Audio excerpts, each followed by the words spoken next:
श्रीवत्सचिह्नमिश्रेभ्यो नम उक्तिमधीमहे यदुक्तयस्त्रयी कण्ठे यान्ति मङ्गलसूत्रताम् श्रीवत्सचिह्नमिश्रेभ्यो नम उक्तिमधीमहे यदुक्तयस्त्रयी कण्ठे यान्ति मङ्गलसूत्रताम् अपगतमतमानयनन्तिमोपायनिष्टैः अधिगतपरमार्थैरर्थकामानपेक्षैः निखिलजनसुहृद्भिर्निर्जितक्रोधलोभैः वरवरमुनिवृत्त्यैरस्तु मे नित्ययोगः। श्रीवत्सचिह्नमिश्रेभ्यो नम उक्तिमधीमहे दुक्तयस्त्रयी कण्ठे यान्ति मङ्गलसूत्रताम्. சுவாமி கூரத்தாழ்வான் அனுகிரகித்த சுந்தரபாகுஸ்தவம் அந்த அனுபவத்தை ஸ்ரீமத் வேதமார்க்க பிரதிஷ்டாபனாச்சாரிய உபயவேதாந்தாச்சாரியராய் எழுந்தருளி இருக்கும் யதிகிரி யதிராஜ ராமானுஜ ஜீயர் சுவாமியின் அனுகிரகத்தை முன்னிட்டு ஜம்மு பார்த்தசாரதி ஐயங்கார் சாரிட்டீஸ் நடத்தும் ஸ்தோத்திர தாரா என்கிற உபன்யாச தொடரில் அனுபவிக்க முற்படுகிறோம். இதுல முதல்ல நாம கூரத்தாழ்வானின் வைபவம் எப்படிப்பட்டதுன்னு பார்த்தோம்னா, சுவாமி எம்பெருமானாரின் வைபவத்தை காட்டிலும் எம்பெருமானார் வைபவத்தை சொல்லில் அடக்க முடியாது. அப்படிப்பட்ட சுவாமி எம்பெருமானாரின் வைபவமே ஒரு குடம் போலவும் கூரத்தாழ்வான் வைபவமானது கடலை போலவும் திகழும். ஸ்ரீ வைஷ்ணவ லட்சணம் அப்படின்னு ஒரு இடத்தை பார்க்கணும்னா அதற்கு சரியான அதிகாரி யாரு அப்படின்னா சுவாமி கூரத்தாழ்வான் அவர் மட்டும்தான். மொழியை கடக்கும் பெரும் புகழாம் என்ன சொல்லாலே அடக்க முடியாத ஒரு பெரிய புகழை உடையவர் சுவாமி கூரத்தாழ்வான். ஸ்ரீ வைஷ்ணவ லட்சணம்னா கூரத்தாழ்வான் இடத்தை தான் பார்க்க முடியும். அவருடைய காருண்யமாகட்டும், அவருடைய கருணையாகட்டும், அவருடைய மேதாவிலாசமாகட்டும், அவருடைய ஆச்சாரிய பிரீத்தியாகட்டும், பிரதிபத்தியாகட்டும் எல்லாம் தனித்து விளங்கக்கூடியதாய் அமையும். அதாவது அது அவருடைய தனியனே என்ன சொல்றது, எதுக்தயஸ்திரயீ கண்டே, அதாவது வேத மாதா. அந்த வேத மாதாவுக்கு அவருடைய உபதேசம், இப்ப அவர் சாதித்த நூல்களாகட்டும், ஏன்னா இந்த ஸ்தவங்கள் அதிமானுஷ்யஸ்தவம், வரதராஜஸ்தவம் இதெல்லாம் சேவிச்சா பல வேதாந்தார்த்தங்களை நமக்காக காட்டி கொடுத்துருக்கார் சுவாமி. அந்த அருளி செயல் அர்த்தங்களாகட்டும், சம்ஸ்கிருத வேதம் என்ன, திராவிட வேதம் என்ன, எல்லாம் ஒரே எம்பெருமானே பரம்பொருள் அப்படின்னு சொல்லக்கூடியதான விஷயம். அது அந்த ஆத்ம லட்சணங்கள் என்ன, அவனுக்கு செய்யக்கூடிய கைங்கரியங்கள், இது மாதிரி எல்லாமே வேதாந்த சாரத்தை எல்லாம் கொடுக்கக்கூடிய பஞ்சஸ்தவத்தை சுவாமி நமக்காக அனுகிரகித்தார். அவர் உக்தியானது, அவர் சொன்ன வார்த்தையானது எப்படி இருக்கு, வேதத்துக்கு வேத மாதாவுக்கு ஒரு மங்களசூத்திரம் போலே இருக்கு. அதுதான் ரக்ஷ. மங்களசூத்திரம் தரிசென்றிருக்கிறது எப்படி ஒரு ரக்ஷன்னு சொல்றாளோ அது போல இந்த வேதத்துக்கு மங்களசூத்திரம் போலே அமையிறது. அப்படி இல்லைன்னா யார் யாரோ இப்போ இது இந்த வேதம் இத்த சொல்றது அத்த சொல்றது அப்படின்னு பல குதிருஷ்டிகளாகட்டும், அவள்லாம் இதை வேற விதமா அர்த்தம் பண்ணிட்டு அதை காப்பாத்தாமல் அது அதுக்கு ஒரு ரக்ஷையே இல்லாம இருந்தது. இவருடைய ஸ்தோத்திர பிரபந்தங்களாலே, அவருடைய வார்த்தைகளாலே அந்த வேதத்துக்கு மங்களசூத்திரம் போலே அமைந்தது இவருடைய பாசுரங்கள், இவருடைய ஸ்லோகங்கள்னு நமக்கு அவருடைய தனியனை பார்த்தா நன்னா தெரியறது. ஆக சுவாமி கூரத்தாழ்வான் வைபவமானது சொல்லில் அடங்காது. இந்த ஸ்தவம் சுந்தரபாகு ஸ்தவம், இதுல நாம 106வது ஸ்லோகத்திலேருந்து அனுபவிக்க வேணும். இது முதல்ல எப்படி அவதரிச்சது இந்த சுந்தரபாகு ஸ்தவம் அப்படின்னா, ஸ்ரீரங்கத்தே ஒரு கலாப காலம், ஒரு வீர சைவனான ஒரு சோழ மகாராஜா, அவன் இந்த சிவாத்து பரதரம் நாஸ்தி, சிவனை காட்டிலும் பெரியவன் யாரும் இல்லை, அவன்தான் பரம்பொருள்னு நிரூபிக்க வேணும் அப்படிங்கிறதுக்காக, அது இல்லாத ஒரு விஷயத்தை எப்படி நிரூபிக்க, நானுகனை நாராயணன் படைத்தான்னு நல்லா ஸ்பஷ்டமா ஆழ்வார் தெரிவிச்சிருக்கார். அந்த மாதிரி ஒரு நிரூபிக்க வேணும்னு எம்பெருமானார் இடத்தை கையொப்பம் வாங்கிட்டா, அவர் கையெழுத்து போட்டு கொடுத்துட்டார். இதுதான் சிவாத்து பரதரம் நாஸ்தின்னு இவன் எல்லார்ட்டையும் கையெழுத்து வாங்கியிருந்தான். வாங்கச்சே என்னப்பா எங்க வீட்டுலாம் கையெழுத்து வாங்க என்ன ஆக போகுது, நீ எம்பெருமானார் கையெழுத்து போட்டாதான் அது பண்ணா எல்லாரும் மாறுவா அப்படின்னு தெரிய அவர் எம்பெருமானார் இடத்தை கையெழுத்து வாங்கணும் அப்படின்னு பார்க்கறசே அவர் எம்பெருமானாரை ரட்சிக்க வேண்டும்ங்கிறதுக்காக சுவாமி கூரத்தாழ்வான் தான் காவியை சாத்திட்டு எம்பெருமானார் வெள்ள வஸ்திரத்தை சாத்திட்டு இந்த மலைநாட்டு அதுக்கெல்லாம் எழுந்தருளி அது அங்கேருந்து எழுந்தருள்றார். கூறத்தாழ்வான் அவன் அவர் நன்னா இதிகாசங்கள் அவன் சிவாத்து பரதரன் நாஸ்தி அப்படின்னோடனே துரோணமஸ்தி ரத்தப் பரம் அப்படின்னு இதெல்லாம் கையெழுத்து போட சொல்றிய, நீ ஏன் தப்பா கேட்குறிய, நீ கேட்கறதுல ஏதாவது அர்த்தம் இருக்கா? சிவாத்து பரதரம்னா அவன் சிவனை காட்டிலும் அப்படின்னு அந்த அவரை குறிக்கிறது அந்த தேவதைய குறிக்கும்படி அவன் சொல்ல, இல்ல இல்ல அளவுல பாரு, காலை விட முக்கா பெருசு இல்லையா, அரை பெருசு இல்லையான்னு தான் கையெழுத்து போட்டு கொடுக்குற. அப்படி கொடுத்தோன்னா அவன் அது மட்டும் இல்ல, இது ரொம்ப சமத்காரமா இதுல பண்ணினாருன்னு இல்ல, சாஸ்திரங்களை கொண்டு வேதத்தை கொண்டு இதிகாச புராணங்களை கொண்டு எல்லாம் நிரூபிக்கிறார். இந்த மாதிரி தான் வேதம் சொல்றது, இந்த மாதிரி இதிகாச புராணங்கள் தெரிவிக்கிறது, நீங்க எழுதி வச்ச புராணங்கள் லிங்கத்திட்ட புராணத்தீரும் சமணரும் சாக்கியரும் அப்படின்னு நாங்க சொன்ன புராணங்கள் விஷ்ணு புராணத்தை செவிக்க வேண்டாம்பா, நீங்க எழுதின புராணத்தை பாருங்கோ, கபாலனன் மோக்கத்து கண்டுகொள்மின் ஆழ்வார், நீங்க பாருங்க, நீங்க எழுதி வச்சிருக்காரு இந்த அப்பாவோட அப்பாவோட தலையை எடுத்துட்டான்னு இவன் காப்பாலியா அலையடிச்சே யாரு காப்பாத்தினா, கபாலனன் மோக்கத்து கண்டுகொள்மின், நீங்க போய் பார்த்துக்கோங்க, பார்த்து கண்டுபிடிச்சுக்கோங்க, நீங்க தெரிஞ்சுக்கோங்கன்னு ஆழ்வார் சொன்னாரு. அதே போல நீங்க நீங்க நன்னா தெரிஞ்சுக்கோங்க, நீங்க கேட்டு பார்த்துக்கோங்கன்னு சுவாமி நன்னா ஸ்தாபிக்கிறார். அதை பொறுத்து கொள்ள முடியாமல் இவருக்கு ஒரு கஷ்டத்தை கொடுக்கணும்னா இவருடைய பார்வையிலே நோவு ஏற்படுத்தி விட, அதுக்கப்புறம் அங்க பார்வையை நோவுபடுத்தி அங்கேயே இருந்துட்டு இருக்க. அப்போ எம்பெருமானார் இல்ல ஸ்ரீரங்கத்துல, எம்பெருமானார் இல்லாம இருக்கக்கூடிய ஸ்ரீரங்கத்துல போய் பெரிய பெருமாள் நம்பெருமாளையாவது சேவிப்போம் இந்த துக்கத்திலிருந்து ஆறன்னு பார்த்தா, அப்பதான் அந்த எம்பெருமானார் சம்பந்திகள் யாரையும் விடக்கூடாது அப்படின்னு இந்த ராஜா உத்தரவு போட்டிருக்கான்.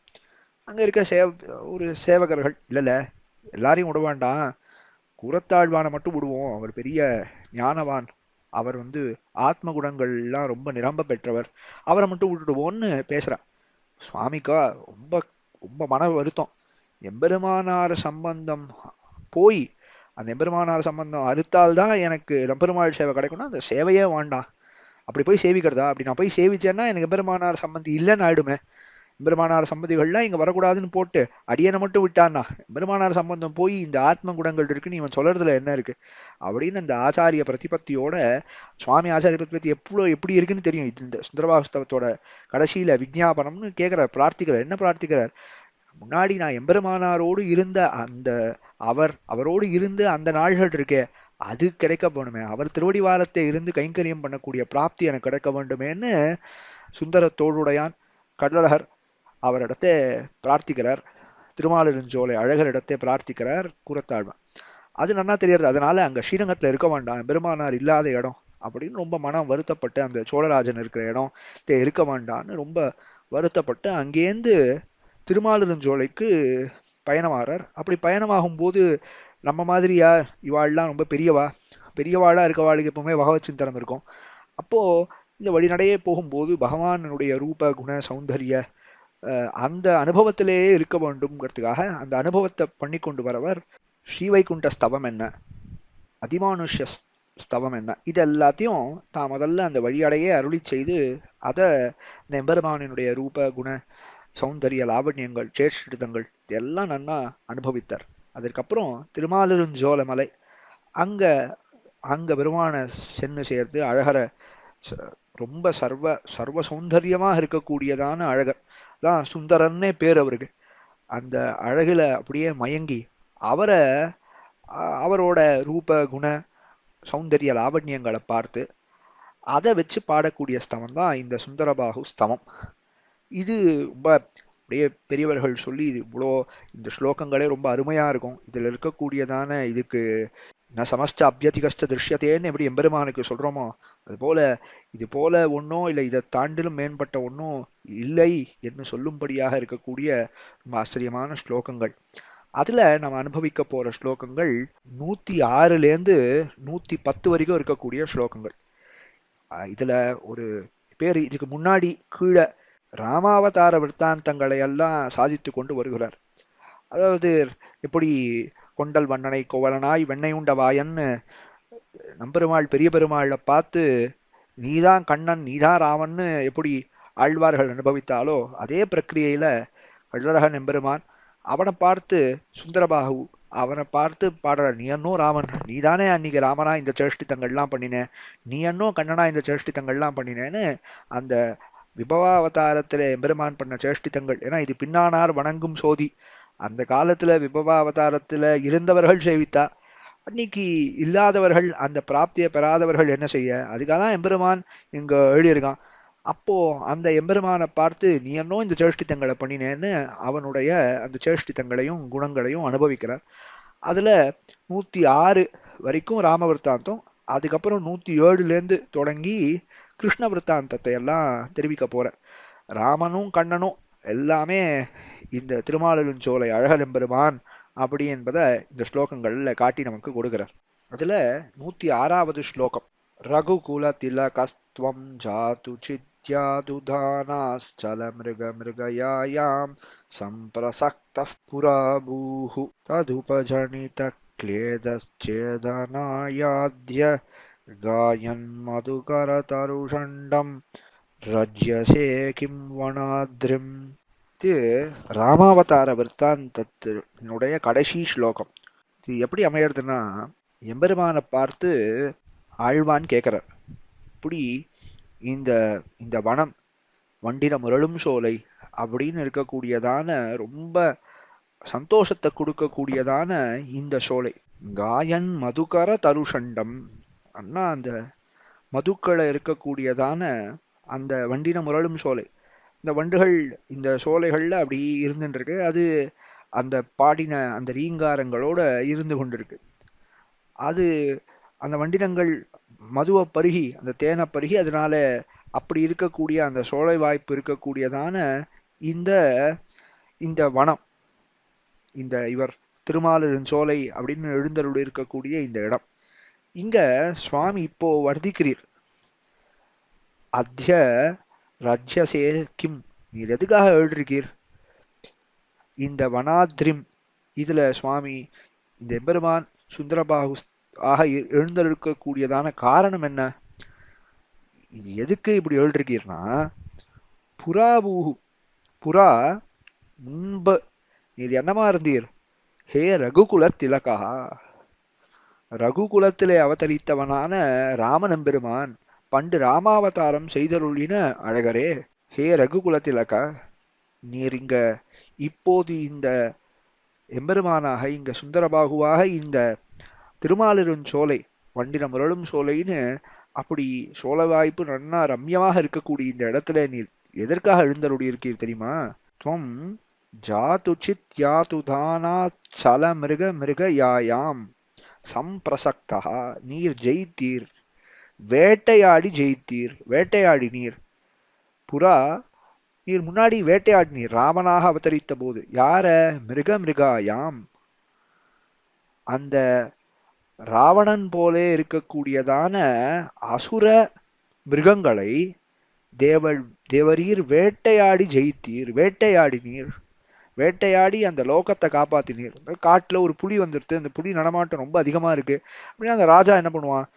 தான் போய் மக்களை காப்பாற்றணும். அந்த புலிகளோ இல்ல அந்த சிறுத்தைகளோ அந்த விவசாயிகளை இது பண்றது, அதுகளுக்கு கஷ்டம் கொடுக்கறது, காட்டுலேருந்து நாட்டுக்கு வந்து அது கஷ்டம் கொடுக்க போறதுன்னா காட்டுக்கு போவான். போய் அந்த மிருகங்களை, துஷ்ட மிருகங்களை வேட்டையாடி அந்த மிருகங்களினுடைய உபாதி, அந்த மிருகங்களினுடைய கஷ்டத்திலிருந்து இந்த மக்களை காப்பாற்றுவான். அதே போல இந்த ராவணன் ஆகிய மிருகம், அந்த மிருகத்தை நீர் வேட்டையாடி ஜெயித்தீர், வேட்டையாடினீர். ஆனா சமயக் நன்னா வேட்டையாடினீர். அப்படி வேட்டையாடின அந்த களைப்பு தீரவோ நீர் இங்க அதனாலே ததுபஜனித, அந்த அதனாலே அந்த வேட்டையாடின களைப்புனால அதனால வந்த களைப்பு தீரவோ நீர் இப்போது இங்கே வர்த்திக்கிறீர். இந்த அர்ச்சாவதாரத்தோடு இங்க வர்த்திக்கிறதுக்கு காரணம் என்ன? ரொம்ப ரம்யமாக இருக்கு இது. அந்த கால அந்த புறா ராமனாக இவர் அவதரித்த போது நன்னா ராவணனை வதம் பண்ணி அந்த ராவண மிருகத்தை, ராவணனாகிய ராட்சசர்கள், ராவணாதி ராட்சசர்கள், ராவணன் மட்டுமா என்ன, ராவணன் என்ன, கும்பகர்ணன் என்ன மிருக மிருகயாயாம் அப்படின்னு இருக்கக்கூடிய அந்த ராட்சசர்களை வேட்டையாடி வியாபரித்தீர்.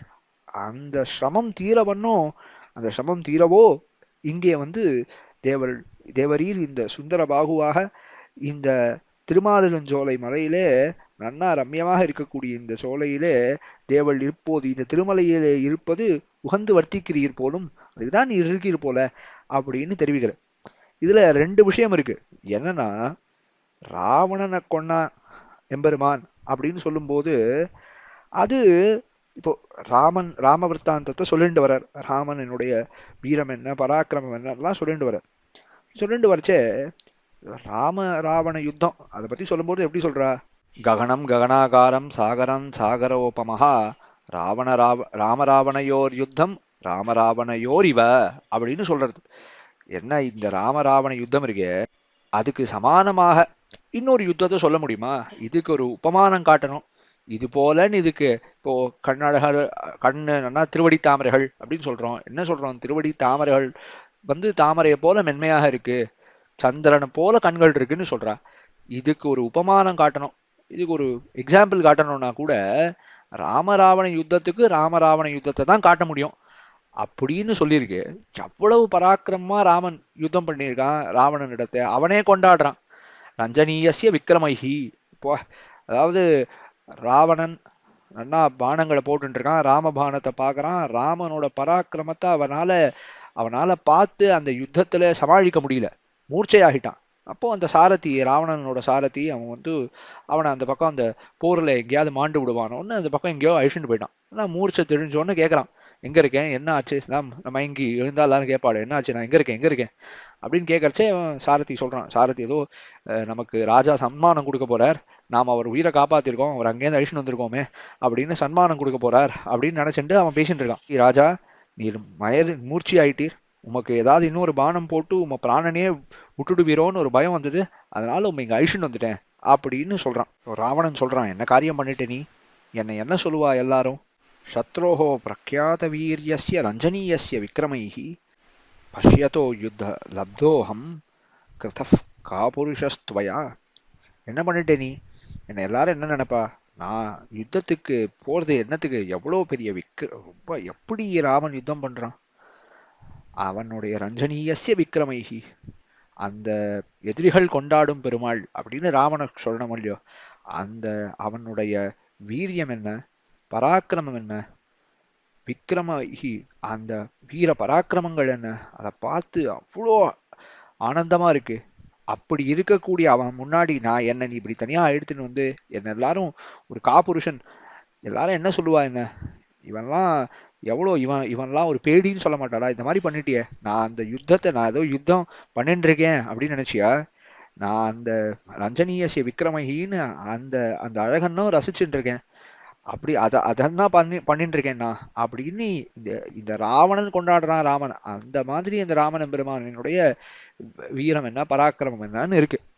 அப்படி இருக்கும்போது இந்த ராவண மிருகத்தை இப்படி சாமான்யமா அப்படி ஏதோ ஒரு மிருகம் அது இருந்தது, அதை வேட்டையாடினார், அந்த ஆயாசம் பொறுத்துக்கு இங்க வந்திருக்கார். அந்த ஆயாசம் இருக்குன்னு சொல்ற வார்த்தை இருந்தாலும் அந்த மிருகத்தை வேட்டையாடினாருன்ற மாதிரி சொல்றாருன்னா, இது நம்ம ஆண்டாள் காட்டின இது பொல்லா அரக்கனை கிள்ளி கடைந்தானே கீர்த்திமை பாடி போய். என்ன சொல்லணும், ரொம்ப பெரிய யுத்தம் பண்ணி பெரிய காரியம் பண்ணியிருக்கார், சாமானிய காரியம் இல்லது அப்படின்லாம் ஆண்டாள் சொல்ல. என்ன சொன்னா தன் பர்த்தாவை பத்தி, அதாவது எம்பெருமான் பர்த்தா அவனை பத்தி பேசும்போது என்ன சொல்றா அப்படின்னா, இதெல்லாம் ரொம்ப சாதாரணம்.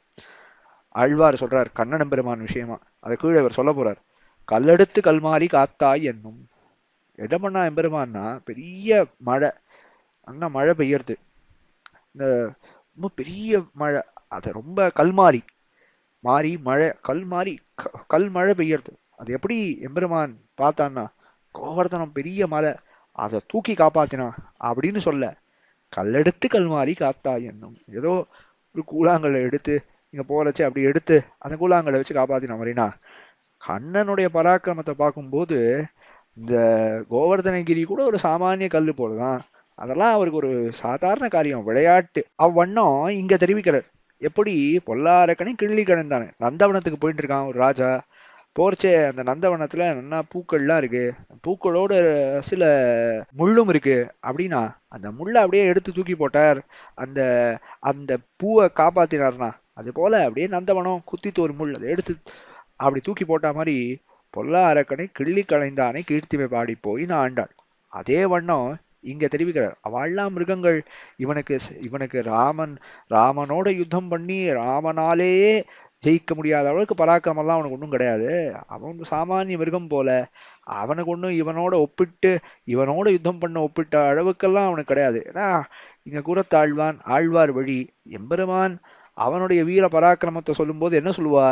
எங்க அப்படியே சாமான்யமா அப்படியே ஒரு ஒரு புல் பூண்டை எடுத்து இப்படி பிச்சு போடுற மாதிரி போட்டுவிட்டார். அப்படி விளையாடிட்டார். அது ஒரு சின்ன மிருகம் மாதிரி இருந்தது, அதை வேட்டையாடுற மாதிரி போயிட்டார். அது என்ன யுத்தம் பண்ணுவான்னு எதிர்க்கேன். அந்த மாதிரி ஒரு சாமானிய காரியம் அப்படின்னு காட்டுறார் இந்த ஸ்லோகத்துல. அதாவது இதனால என்ன தெரியறது? எம்பெருமான் பராக்கிரமங்கிறது ரொம்ப பெருசு. இதெல்லாம் அவனுக்கு சாமானிய காரியம் அப்படின்னு இருக்கு. அப்படி அப்படி சாமானிய காரியம் வேட்டையாடினாலும் அந்த சிரமம் அது ரொம்ப சின்ன சிரமம். அது போக்குவதற்காக அந்த தீர்வதற்காக இங்கே எம்பெருமான் தான் வாசம் செய்து கொண்டிருக்கிறான். அந்த அனாசாயமால் அழித்தமையை சொன்னதாயித்து அப்படின்னு அனாசாயமா இந்த காரியத்தை செய்தான் எம்பெருமான், ராமன் எம்பெருமான்.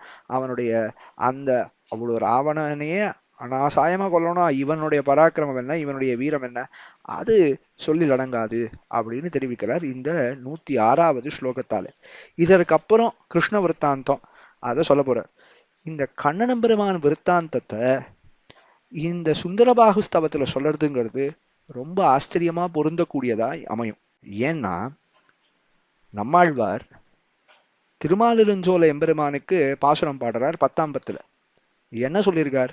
செஞ்சொட்கவிகாள் உயிர்காத்தாட்சிமின் திருமாலிருஞ்சோலை வஞ்சக்கல்வன் மாமாயன் மாயக்கவியாய் வந்து என் நெஞ்சுமுயிர் கலந்து நின்னார் அறியா வண்ணம். செஞ்சொட்கவிகாள்னு அவர் முதலாழ்வார்களை தான் கூப்பிடுறார். கூட்டு என்ன சொல்றார்? நல்ல சொற்களை உடைய கவிகளே, முதலாழ்வார்களை ஜாக்கிரதை பண்றார். உயிர் காத்தாட்சிமின் பார்த்துக்கோங்கோ. ஏன்னா நன்னா இங்க காவேரியில இறங்க போறா. இப்போ தீர்த்தம் இல்லை, அதனால காவேரியில இறங்க போறா அப்படின்னு ஒரு காலம் இருக்கச்சு. நன்னா காவேரி பெருக்காரா போயின்னு இருக்கு அப்படின்னா இறங்க போறச்சு என்ன பண்ணுவா? யாரோ ஒருத்தர் இறங்க போறான்னா அவ நன்னா காவேரியில ஆழம் தெரிஞ்சவா, நன்னா அந்த காவேரியோடைய ஆறோடைய பக்குவம் எல்லாம் நன்னா தெரிஞ்சவா என்ன சொல்லுவா? இந்த பக்கம் போங்கோ, இங்க ஆழம் கம்மியா இருக்கும். இந்த பக்கம் போங்கோ, இங்க பிடிச்சல் இருக்கும். அந்த பக்கம் பாசி ரொம்ப படிஞ்சிருக்கும். அந்த பக்கம் ஆழம் ரொம்ப பெருசு, அங்க போனா நீச்சல் அடிக்கிறதே ரொம்ப கடினமா இருக்கும். அந்த பக்கம் போயிடாதீங்கோ, அந்த ஆழத்துல போனா நீங்க மூழ்கி போயிடுவேள், நீங்க நீந்தவே முடியாது அப்படின்னு எல்லாம் ஜாகிரதை பண்ணி விடுவாள் இல்லையோ. அது போல நம்மாழ்வார் ஜாகிரதை பண்றார். பாருங்க, உயிர்கா தாட்சி மீன் எம்பெருமான் குணங்கள் அப்படிங்கிறதே ஒரு சமுத்திரம் போல, ஒரு ஆறு போல. அந்த சமுத்திரத்துல நீந்த போறேள் நீங்கோ. நீந்த போறச்சு இந்த குணசமுத்திரம் குணசாகரம் அதுல நீந்த போகும்போது ரொம்ப ஜாகிரதையா பண்ணணும். ஏன்னா அந்த மத்த குணங்கள் இருக்கு. எம்பெருமானுடைய பரத்துவம்ங்கிற குணம் அதெல்லாம் அனுபவிக்கணும்னா அப்படியே கொஞ்சம் ஆழம் கம்மி, அதை அப்படியே அனுபவிச்சுட்டு வந்துடலாம். எவ்வளவு பெரியவன் மிகப்பெரியவன்னு நான் அனுபவிச்சுட்டு வந்துடலாம். ஆனா அந்த எம்பெருமானோட குணம் எந்த குணம்? சௌலபியம், எளிமை ஆகிற குணம். அந்த குணத்தை நீங்க அனுபவிக்க போறேள் அப்படின்னு வச்சுண்டா ஐயோ அது பெருக்காரு. அந்த பக்கம் நீங்க போனேன்னா நீங்க உங்க உயிரையே ரட்சிக்க முடியாது, உங்க உயிரே போய்விடும். அப்படியே நீராய் நெகிழ்கின்ன அப்படின்னாரு ஆழ்வாய். அப்படியே நீரா போயிடுவோம், அப்படியே திரவ பதார்த்தத்திலேருந்து அப்படியே ஒரு நீர்க்க போயிடுவான்னு சொல்றாள். அந்த மாதிரி ஆயிடுவேள். அப்படிப்பட்ட அனுபவம் அந்த சௌலபியமாகிற குணம். இந்த பதிகத்தை, இந்த சௌலபியமாகிற விற்த்தாந்தத்தை, எம்பெருமானுக்கு சௌலபியம் ரொம்ப பெருசு. அந்த குணத்தை நீங்க பாட போறேள். நீங்கெல்லாம் எம்பெருமானை பத்தி பாடுறேள்னா அந்த குணம் ஆகிற சமுத்திரத்துல நன்னா நீந்த போறேள். அதுல அந்த பிரவாகத்துல உள் புகுந்து நீங்க வெளியில வர போறேள. அப்படி குண சாகரத்தை பாடி நீங்க வெளில வரணும்னா மற்ற குணங்களை பாடி வெளில வந்துடலாம். இந்த சௌலபியமாகிற குணம் அதை பாட முற்பட்டோம், அதுல ஆலங்கால் பட்டோம்னா அதுல இருந்து வெள்ளையே வர முடியாது. உயிர்காத்தாட்சி மின் அப்படின்னு இந்த திருமாலிருஞ்சோலை எம்பெருமான் பாடக்கூடிய பதிகத்துல ஆழ்வார் ஆச்சரியமா அனுபவிச்சார். இந்த சௌலபியத்துக்கு காஷ்டை எல்லை நிலம், எம்பெருமான் அவதாரத்துல சௌலபியத்துக்கு எல்லை நிலம் எதுன்னா அது கிருஷ்ணாவதாரத்தை மட்டுமே நாம் சொல்ல வேணும். அந்த கிருஷ்ணாவதார விற்த்தாந்தம் தான். ஏன்னா ஆழ்வார் மோகித்தர், பத்துடை அடியவருக்கு எளியவன் அப்படின்னு அதுல இந்த ஸ்லோகத்துல வரப்போறது. அந்த யசோத பிராட்டி அவ சொன்னாங்கிறதுக்காக எத்திரம் உரலினோடு இணைந்திருந்து ஏங்கிய எழிவே, எத்திரம் எத்திரம் எவ்வளவு, இதை எப்படி சொல்லால அடக்க முடியும்? எவ்வளவு பெரியவன் எம்பெருமான், பராத்பரன், ஜகத்துக்கெல்லாம் காரணம். தான் கண்ணன், அதாவது எம்பெருமான் அவதாரங்கள் தோறும் அந்த எம்பெருமானுடைய பரத்துவம் தெரியறது. திவ்யமங்கல விக்கிரகத்தோடே வந்து அவதரிக்கிறான். அந்த மிகப்பெரியவனான எம்பெருமான் ஒரு அடியாள் அவளுக்காக பயந்து, அவளிடத்தே பயப்படுற மாதிரி கண்ணினுன் சிறுத்தாம்பினால் கட்டுண்ண பண்ணிய பெருமாயன். அந்த சிறுத்தா அதனால தான் எத்திரம் உரலினோடு இணைந்திருந்து, அப்போ அவ அவ கேட்டான்னு இவன் பயப்படுறான். அப்படி ஊராருக்கான எல்லா ஆழ்வார்களும் அனுபவிச்சிருக்கா. அப்படி எம்பெருமான் இணைந்திருந்து எங்கே எழுவே எத்திரம் எத்திரம்னு ஆழ்வாரால சொல்லி முடியல, அப்படியே மோகித்துட்டார், மயங்கி மூர்ச்சையாகிட்டார். அப்படி மோகித்து விழுந்தார் ஆழ்வார். அதுதான் அந்த சௌலபியத்தின் எல்லை நிலம். அந்த சௌலபியத்தின் எல்லை நிலத்தை கிருஷ்ணாவதாரத்துல பாடினார் ஆழ்வார். அந்த சௌலபியத்துல நீங்க இறங்கினா அந்த சௌலபியத்திலிருந்து மீண்டு வர முடியாதுன்னு முதலாழ்வார்களை ஜாகிரதை பண்ற. அந்த சௌலபியம் எந்த பெருமானிடத்தை அப்படி இருக்கு, கண்ணனிடத்தை இருக்கு. அது இந்த அர்ச்சாவதாரத்துல யார்கிட்ட இருக்குன்னா, திருமாலிருஞ்சோலை வஞ்ச கல்வன் மாமாயன் மாய கவியாய் வந்து என் நெஞ்சுமுயிரும் உள்கலந்து நின்னார் அறியா வண்ணம் என் நெஞ்சுமுயிரும் அவை உண்டு தானேயாகி நினைந்தானேன்னு ஆழ்வார் இந்த திருமாலிருஞ்சோலை எம்பெருமானை பத்தி பாடக்கூடிய பதிகத்துல அந்த எம்பெருமானினுடைய சௌந்தரியம், அந்த எம்பெருமானினுடைய சௌலபியம் அதை அப்படி கொண்டாடி இருக்கார். ஆக கிருஷ்ணாவதாரம் சௌலபியத்தின் எல்லை நிலம், சுந்தரபாகு திருமாலிருஞ்சோலை எம்பெருமான் சௌலபியத்தின் எல்லை நிலம். இதை ரெண்டுத்தையும் சேர்க்கிற வண்ணம் இங்க கூறத்தாழ்வான் அந்த கண்ணனன்னோனி அந்த கண்ணனன்னோனின்னு அந்த கண்ணன் எம்பெருமான் செய்த விற்த்தாந்தங்களை எல்லாம் சொல்லி அந்த கண்ணன் நீதானே அப்படின்னு அடுத்த 4 ஸ்லோகங்கள், அதுக்கப்புறம் வரப்போறது அடுத்த ஸ்லோகங்களால தான் தெரிவிக்கிறார். சுந்தரபாகு ஸ்தவத்துல கண்ணனுடைய விற்த்தாந்தங்கள், கிருஷ்ணாவதார விற்த்தாந்தங்கள் நன்னா பொருந்தக்கூடியது. ஏன்னா அது நம் ஆழ்வார் காட்டிய வழியாக அமையிறது. இப்போ பார்க்க போற விஷயம் 107வது ஸ்லோகம். ஆச்சரியமா தெரிவிக்கிறார். ஹே சுந்தரைகதர ஜன்மணி கிருஷ்ண பாவே, ஹே சுந்தரைகதர ஜன்மணி கிருஷ்ண பாவே, द्वे मातरौ च पितरौ च कुलेऽपि द्वे, एकशनादानुगृहीतवतः फलं ते, நீலாகுலேன சதிருஷி கில ருக்மிணி ச. இது எம்பெருமான் திருக்கல்யாணம் பண்ணின 2 விற்த்தாந்தத்தை ஒரு ஸ்லோகத்துல தெரிவிக்கிற. ஒரு ஆச்சரியம் பாரு கண்ணா, கிருஷ்ணனை பார்த்து தெரிவிக்கிற வார்த்தை. நீ ஒரு ஜன்மணி, ஏகதர ஜன்மணி கிருஷ்ணபாவே, ஏ சுந்தர திருமாலிருஞ்சோலை அழகனே, நீ ஒரு வாட்டி கிருஷ்ணாவதாரம் பண்ணினிய. அப்ப நீ என்ன பண்ணின தெரியுமா? ஒரே ஜென்மமாகிய கிருஷ்ணன் அப்படின்னு ஒரு அவதாரத்தை பண்ணினாய். அந்த பண்ணின அவதாரத்துல உனக்கு எல்லாமே 2ஆக அமைஞ்சிருக்கு. 2 மாதா, தேவகி பிராட்டி என்ன, யசோதை பிராட்டி என்ன, பிதரௌச்ச 2 அப்பா, உனக்கு வசுதேவன் என்ன, நந்தகோபாலன் என்ன, 2 பேரை சொல்லிட்டா. அதுக்கப்புறம் அதுவா ஒரே குலத்துல நடந்துதான்னா 2, ஒன்னு யாதவர், அவா குலத்தை உஜ்ஜீவனம் பண்ணணுங்கிறதுக்காகவும் அவதாரம் பண்ணிருக்க. அதே மாதிரி யது குலம், அப்போ 2 குலங்கள், யது குலத்தை உஜ்ஜீவிக்கணும், அவளுக்கு ஒரு வாழ்ச்சியை கொடுக்கணுங்கிறதுக்காக அங்கேயும் அவதாரம். கோபால குலத்துல வளர்ந்த, அப்போ 2 குலங்களும் 2. ஆக இது எல்லாம், இது மட்டும் இல்லை, இது மட்டும் 2ஆக இல்லை, அததான் தெரிவிக்கிறார். அது எப்படி ஆச்சு? ஒரே ஒரு க்ஷணகால ஏக க்ஷணகாலத்துல அவ எப்படி பண்ணா? ஒருத்தி மகனாய் பிறந்து ஓரிரவில் ஒருத்தி மகனாய் ஒழித்து வளர அப்படின்னு ஒரே ராத்திரியில ஓரிரவில் ஒருத்தி மகனாய் பெருமானுடைய அவதாரம் நடந்தது. உடனே அவ பார்த்தா தமத்புதம் பாலகம் அம்புஜேக்ஷணம்னு 4 திருக்கைகள் அப்படியே சங்க சக்கரத்தாழ்வானோட வந்து பிறந்தோன்னு தேவகி பிராட்டி சொல்றா. ஐயோ, இந்த மாதிரி பண்ணினா, இந்த மாதிரி ஒரு குழந்தை இருக்கு, இந்த குழந்தைக்கு ஏதாவது ஒரு ஆபத்து வந்துருமே கம்சனால, ஐயோ கண்ணா நீ இதெல்லாம் மறைச்சுக்க வேண்டாமா அப்படின்னு போராடி அந்த கண்ணனிடத்தை பிரார்த்திக்கிறா. பிரார்த்தித்தோன்னு எல்லாம் மறைச்சுட்டு ஒரு ஒரு ஒரு 2 கையோட இருக்கக்கூடிய பாலகனாக எம்பெருமான் காட்சி கொடுக்குறான். அப்படி காட்சி கொடுத்தோன்ன இங்க இருக்க முடியுமா இந்த சிறைச்சாலையில, இந்த கஷ்டங்களை எல்லாத்தையும் நான் உனக்கு கொடுக்குற மாதிரி ஆயிட்டேன்னு அவ்வளவு வியசனப்படுறா. வியசனப்பட்டு ஒரு ராத்திரியில அந்த குழந்தை யசோத பிராட்டி இடத்தை போய் வளர்றதுன்னா ஒரு ஒரு ஒருத்தி மகனாய் பிறந்து ஓரிரவில் ஒருத்தி மகனாய் ஒழித்து வளர என்ன ஆண்டாள் சொல்வதற்கிணங்க அந்த மாதிரி நீ வளர்ந்தியே. ஒரு காலம்தான், ரொம்ப ஸ்வல்ப காலம். அந்த காலத்திலேயே ஒரு தாயார்கிட்டேருந்து போய் இன்னொரு தாயார்கிட்ட நீ வளர்ந்தியோ இல்லையோ, அதுக்கு என்ன தெரியுமா காரணம்? அதன் அதன் காரணம் என்ன, அந்த உத்தேசியம் என்ன என்பதை நன்னா புரிஞ்சுட்டேன். என்னன்னா, உனக்கு 2 குலங்கள் பிறந்ததுனா மட்டும் இருக்கக்கூடிய ஆனந்தம், இவாளை உஜ்ஜீவிக்கணும், அது மட்டும் காரணம் இல்ல. 2 மகிழ்ச்சிகள், ஒண்ணு ருக்மிணி பிராட்டி, அது அந்த எதுகுலத்துக்கு தகுந்த மாதிரியாக பெத்தது. ரெண்டாவது இந்த கோபால குலம், அதற்கு அந்த யாதவர் குலம், அதுல ஒரு மகிழ்ச்சி வேணுமோ இல்லையோ, அதுக்காக நப்பின்னை பிராட்டி. ஆக 2 பிராட்டிமார்களை நீ கல்யாணம் பண்ணிக்கிறதுக்கு தான் அப்பாவும் 2, அம்மாவும் 2, குலமும் 2 என்ன அந்த க்ஷண காலத்துல ஒரு இடத்துல இருந்து இன்னொரு இடத்துக்கு போனேன், உன்னை அந்த அவதார ரகசியம் என்னன்னு அறிந்து விட்டோம் அப்படின்னு இதுல கூறத்தாழ்வான் தெரிவிக்கிறார். இந்த பிராட்டிமார் விற்த்தாந்தங்களை ஆழ்வார்கள் என்னமா அனுபவிச்சிருக்கா.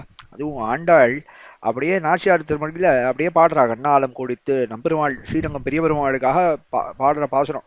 கண்ணாலம் கோடித்து கண்ணி தன்னை கைப்பிடிப்பான் தின்னாந்திருந்த சிசுபாலன் தேசறிந்து. இது கண்ணன் எம்பெருமான் எப்படின்னா, அண்ணாந்திருக்கவே ஆங்கவளை கைப்பிடித்த பெண்ணாளன் பேணுமோர் பேருமரங்கமே அப்படின்னு. இந்த கண்ணபெருமான் இப்போ ஆங்கிலத்துல ஒரு வார்த்தை சொல்லுவாள், skip the detail get to the core அப்படின்னு சொல்றா. அதாவது இந்த சுத்தி இருக்கிற விஷயங்கள்லாம் சொல்லாத, என்ன சாரமோ அதை சொல்லு அப்படின்னு சொல்றா. அந்த மாதிரி கண்ணன் பெருமான் பார்த்தான், இந்த நமக்கு வந்து இதுக்கு முன்னாடி விரதானுஷ்டானம் பண்ணுறது, அதுக்கப்புறம் அந்த அனுஷ்டானம் பண்ணுறது, இதை பண்ணுறது, உட்காந்து ஹோமம் பண்ணிட்டு இருக்கிறது, உட்காந்து காரியங்கள் பண்ணுறது, இதெல்லாம் நமக்கு நோக்கு கிடையாது. நமக்கு என்ன நோக்கு? ருக்மிணி பிராட்டியை கைப்பிடிக்கணும், அவ்வளவுதான் நம்ம நோக்கு. அதனால என்னாச்சு அப்படின்னா, இந்த சிசுபாடன் அவன் நினைச்சிருந்தான் தேசழிந்து, அவன் தான் பெருசா நினைச்சிருந்தான் தனக்கு தான் கல்யாணம் ஆக போறது, தான் தான் ருக்மிணியை கைப்பிடிக்க போறேன்னு நினைச்சிருந்து அவன் என்ன பண்ணான், கண்ணாளம் கோடித்து கண்ணி தன்னை கைப்பிடிப்பான் அப்படின்னு ரொம்ப ஆசைப்பட்டு இருந்தான். அவன் இருந்து என்ன பண்ணிருக்கான், முன்னாடி இருக்க காரியங்கள் விரத்தம் இது அதுன்னு எல்லா அனுஷ்டானங்களையும் பண்ணியிருந்தான். அண்ணாந்து இருக்கவே அப்படியே அவன் அப்படி பார்த்துட்டு தனக்கு தான் நடக்க போறதுன்னு நினைச்சிட்டு இருக்கச்சு, ஆங்கவளை கைப்பிடித்த பெண்ணாளன் வேணுமோ ஒரு பேரும் அரங்கமே அப்படின்னு அவன் அந்த இது யாரு, கண்ணன் நம்பெருமான் கொண்டல் வண்ணனை கோவலனாய் வெண்ணை உண்ட வாயன்னார். அந்த எல்லா விற்த்தாந்தத்து கண்ணன் நம்பெருமான் விற்த்தாந்தத்தை நம்பெருமாளுக்கு சொன்னார். திருப்பாணாழ்வார் ஒரு விற்த்தாந்தத்தை சொன்னா, ஆண்டாள் இன்னொரு விற்த்தாந்தத்தை சொல்றா. அப்போ இங்க அப்படியே பார்த்துட்டு இருக்கிறச்சே கைப்பிடிக்கிறது அதுதானே முதல் காரியம், அதுதான் பிரதானமான காரியம். இத்த காரியங்கள்லாம் யார் பண்ணா என்ன பண்ணலன்னா என்ன, இதுதான் முக்கியமான காரியம்னு அங்கவளை கைப்பிடித்த பெண்ணாளன் அப்படின்னு கண்ணன் பெருமான கொண்டாடுறா இந்த ருக்மிணி கல்யாணத்தை. அதே போல நப்பின்ன பிராட்டியினுடைய வைபவம். நப்பின்ன பிராட்டி யார் அப்படின்னா, இது வந்து இந்த யதுகுலம், அதுக்கு சதுருஷமாக ஒரு நாச்சிமார எம்பெருமான் கைப்பிடித்தான். இந்த யாதவ குலம், அதுக்கு அனுகுணமாக கைப்பிடிக்க வேணுமே, அதுக்காக கைப்பிடிக்கிற அந்த விற்த்தாந்தத்தை தெரிவிக்கிறார்கள் ஆழ்வார்கள். கூந்தல் மகள் மங்கைக்கும் மண்மடந்தைக்கும் குளவாயர் கொழுந்துக்கும் கேழ்வன் தன்னை. குளவாயர் கொழுந்து அப்படின்னார் நம்மாழ்வார். அதாவது ஆயர் கொழுந்து அப்படின்னு நப்பின்ன பிராட்டிய கொண்டாடுற. இவள் யாருக்கு பிறந்தா அப்படின்னா, யசோத பிராட்டியினுடைய தமையனார். அவர் கும்பர்னு பேர் அவருக்கு. அவரினுடைய பெண் பிள்ளை தான் இந்த நப்பின்ன பிராட்டி. நீலாதேவி அம்சமாக அவதரித்த நப்பின்னை பிராட்டி. இவர் அந்த அவருடைய தந்தையானவர் அவர் எப்படி இருக்காருன்னா, யாராலையும் அடக்க முடியாது அப்படி இருக்கிற அசுராவேசம் பெற்ற 7 எருதுகள், அந்த காடுகளை யார் அடக்கலாளோ அவளுக்கு தான் பெண்ணை கொடுப்பேன் அப்படின்னு தன்னா அப்படியே ஒரு நிச்சயம் கொடுத்து இருந்தார். உறுதிப்பாடோடு இருக்கிற சமயத்துல கண்ணன் பெருமான் சென்னு அதை அடக்கிறான். இந்த விற்த்தாந்தத்தை ஆழ்வார்கள் கொண்டாடுறா. ஸ்ரீரங்கம் பாசுரம் நம்மாழ்வார் பாடும்போது, என் திருமகள் சேர் மார்வனே என்னும் என்னுடைய ஆவியே என்னும் நிந்திரியைத்தா இடந்தினி கொண்ட நிலமகள் கேழ்வனே என்னும் அந்நெருதேழும் தழுவினி கொண்ட ஆய்மகள் அன்பனே என்னும் அப்படின்றார். அதாவது இந்த நப்பின்ன பிராட்டிய எம்பெருமான் கல்யாணம் பண்ணிண்ட அந்த விற்த்தாந்தம், அந்நெருதேழும் தழுவினி கொண்ட அந்த 7 அசுராவேசம் படைத்த அந்த எருதுகள், அதை தழுவினி கொண்ட பெருமானுக்கு அந்த எம்பெருமானுடைய வீர பராக்கிரமத்தை பாடும்போது கீழே பார்த்தோம், கல்லெடுத்து கல்மாரி காத்தா என்னும்னு. அந்த மாதிரி இது ஒரு பெரிய விற்த்தாந்தமா. அவனுக்கு ரொம்ப அசகாய சூரன் அவன், அவனுக்கு இதெல்லாம் ஒரு காரியமான இப்படியே ரொம்ப சாமான்யமா பண்ணிடுவானே, அதனால தழுவினி கொண்ட ஆய்மகள் அன்பனே என்னும் அப்படின்னு இந்த விற்த்தாந்தத்தை சுவாமி நம்மாழ்வா ரொம்ப ஆச்சரியமா காட்டுறார். ஆக இந்த 2 பிராட்டிமார்களை கல்யாணம் பண்ணிக்கிறதுக்கு அன்னும் நீ எல்லாத்தையும் 2 உனக்கு பிறந்தமை என்ன வளர்ந்தமை என்ன, 2 குலத்துல பிறந்திருக்க, 2 குலத்திலே ஒரு குலத்திலே பிறந்து ஒரு குலத்திலே வளர்ந்த ஒரு விருத்தாந்தம். அதே போல உனக்கு மாதாக்கள் ரெண்டு, ஒருத்தி மகனாய் பிறந்து ஓரிரவில் ஒருத்தி மகனாய் ஒழித்து வளரான்னு ஆண்டாள் சாதித்த பாசுரத்துக்கு அனுகுணமாக இந்த ஸ்லோகத்தை சுவாமி கூரத்தாழ்வான் தான் சாதிச்சிருக்கார். இந்த கிருஷ்ணாவதாரத்துல முதல்ல இந்த விஷயத்த சாதித்து முடித்தார். அடுத்த ஸ்லோகம் பூதனா சம்ஹாரத்தை தெரிவிக்கக்கூடிய அற்புதமான ஸ்லோகம். துவம் ஹி சுந்தர யதாஸ்தனந்தயः பூதனாஸ்தனம் மதாஸ்ததானு கிம் கீர்ணமேவ ஜடரே பயோ விஷம் துர்ஜரம் வத ததாத்மனா சஹ. இது எம்பெருமான் பரத்துவத்தை காட்டுற ரொம்ப ஆச்சரியமான ஸ்லோகம். கண்ணன் எம்பெருமான் அவன் அவதார காலத்திலேயும் எம்பெருமான் பராத்பரனாக திகழ்கிறான். திண்ணன் வீடு முதல் முழுதுமாய் எண்ணின் மீதிய நம்பெருமான் மண்ணும் விண்ணுமெல்லாம் உடனுண்ட நம் கண்ணன் கண் அல்லதில்லையோர் கண்ணேன்னு ஆழ்வார் தெரிவிக்கிறார். கண்ணபிரானை தவித்து ஒரு தெய்வம் கிடையாது, அவன்தான் பராத்பரன், அவதாரே பரத்துவம். எம்பெருமான் அவதரிக்கும் போதும் அந்த திவ்யமங்கள விக்கிரகத்தோடையே அவதரிக்கிறான். அவன் யாருன்னா ஆயர் புத்திரன் அல்லன், அருந்தெய்வம். இவன் ஆயர் புத்திரன் நினைச்சுக்காதீங்கோ, இவன் அருந்தெய்வம். இவன் தான் எம்பெருமான் பராத்பரன், சாக்ஷாத் நாராயணோ தேவஹா அப்படின்னு சொல்லும்படியாக இருக்கக்கூடியவன் அந்த எம்பெருமான். அந்த விற்த்தாந்தத்தை இதுல காட்டுறார். அது கிருஷ்ணாவதாரத்துல பல இடங்கள்ல காட்டப்படுறது. ஏன்னா ராமாவதாரத்துல ஆத்மானம் மானுஷம் மணியேன்னு தெரிவிச்சுட்டான் ராமன். நான் மனுஷனாகவே இருக்கேன், மனுஷன்தான் நான் சொல்லிட்டு இருக்கான். ஆனா கிருஷ்ணாவதாரத்துல அந்த அந்த அந்த கட்டுப்பாடெல்லாம் எம்பெருமான் வச்சுக்கல. பிறக்கும் போதே தமத்புதம் பாலகம் அம்பூச்சே க்ஷணம்னு அப்படியே 4 திருக்கைகளோடயே பிறந்தான். ரொம்ப அதாவது இப்போ ராமன் பட்சமா கண்ணன் பட்சமா அப்படின்னா 2 அவதாரமும் வசதி தான். அவாவா வசதிய சொல்லிட்டு இருப்பா. இங்க இவ்வளவு காலம் ராமாவதார விற்த்தாந்தம் பாடினார். அதுல ரொம்ப அவனுடைய ஷீல குணங்கள் என்ன அப்படின்லாம் பாடினார். இப்போ கண்ணன் பெருமானினுடைய குணங்களை பாடிக்கொண்டு வருகிறார். அதுல இந்த அந்த எம்பெருமான் அதிமானுஷஸ்தவம் அதுலயும் கண்ணன் விற்த்தாந்தங்கள்லாம் பலது காட்டியிருக்காரு சுவாமி கூரத்தாழ்வான். இதுல ரொம்ப இந்த இப்போ ஒரு குழந்தையா ஸ்தனந்தயனா இருக்கும்போது கூட அந்த எம்பெருமான் எப்படி இருக்கான்னா குழந்தை வடிவில் இருக்கிறதே கூட பராத்பரம். எம்பெருமானுடைய பரத்துவம் காட்டப்படுறது ரொம்ப வளர்ந்தான். பின்னாடி இந்த எம்பெருமான் கண்ணன் எம்பெருமானினுடைய லீலைகளை பார்க்கும்போது அவன் பராத்பரன், அவன் ஒரு அருந்தெய்வம், ஆயர் புத்திரன் அல்லன், அருந்தெய்வம்னு காட்டுறதுக்கு உபதேசம் பண்ணின விற்த்தாந்தத்தை சொல்லணும் அப்படின்னு அவசியம் இல்லை. ரொம்ப காலம் அப்படியே வளர்ந்தான், அதுக்கப்புறம் காட்டணுமான்னா கிடையவே கிடையாது. கிருஷ்ணாவதாரத்துல பிறந்த நாள்லேருந்து எவ்வளவு லீலைகள் எம்பெருமான் தன் பராத்பரத்தை காட்டி தான் பராத்பரன்னு காட்டி கொடுத்துருக்கான்னா பல சரித்திரங்களால நமக்கு அது தெரியறது.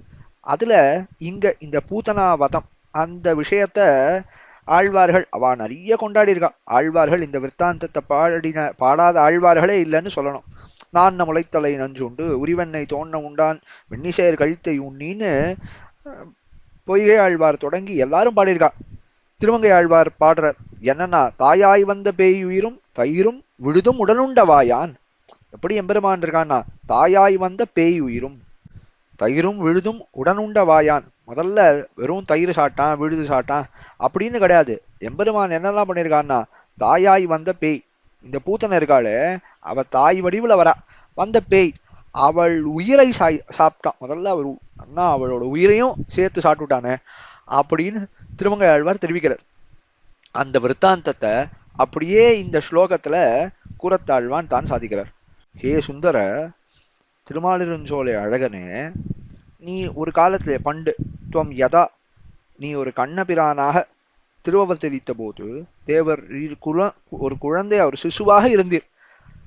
அப்போ அந்த காலத்துல பூதனையினுடைய முளைப்பாலை அமுது செய்தீர் நீர். அவ இவனுக்காக, அதாவது இதுல நம்மாழ்வார் விற்த்தாந்தம் ரொம்ப ஆச்சரியமானது.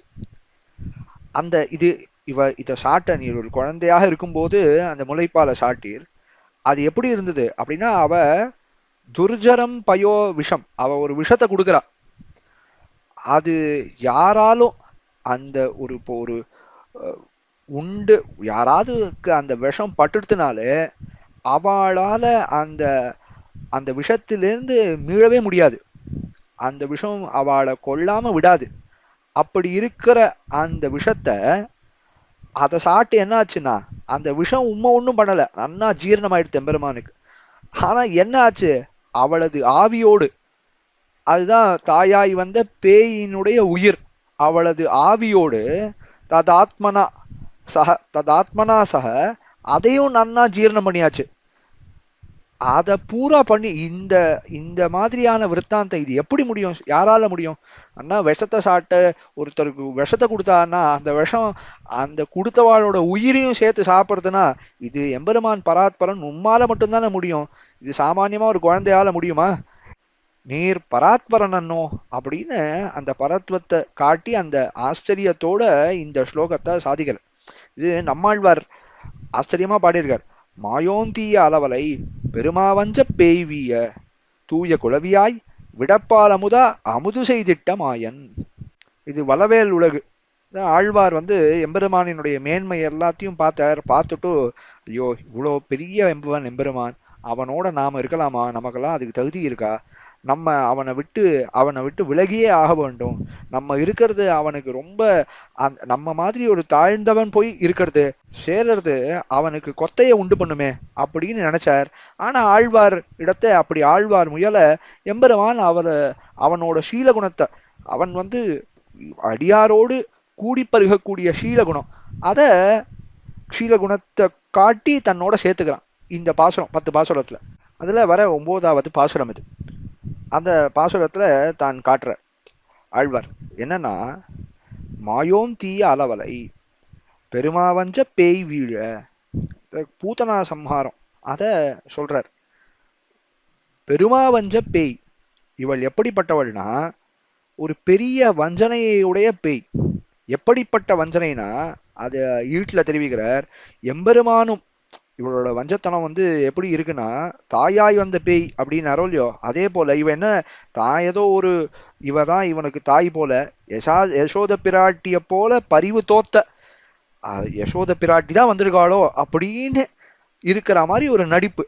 அந்த யசோத பிராட்டியை போலே பரிவு தோத்த ஜல்பித்து கொண்டு அப்படின்னா அந்த குழந்தைய தூக்கின்னு வரும்போது கண்ணா இப்படி இருக்க, ஐயோ இந்த குழந்தை எப்படி இருக்கு, இந்த மாதிரி ஏதோ வார்த்தைகளை கொண்டு பேசிண்டு அன்பு கலந்த வார்த்தைகளை கொண்டு பேசிண்டே வரா ஆகிய பூத்தனை. அவ எப்படின்னா அவ பெருமா வஞ்ச மிகப்பெரிய வஞ்சனையை கொண்டவள். எப்படின்னா ஸ்வதக் சர்வஜனானவனும் எம்பெருமானுக்கு தெரியாத ஏதாவது உண்டா?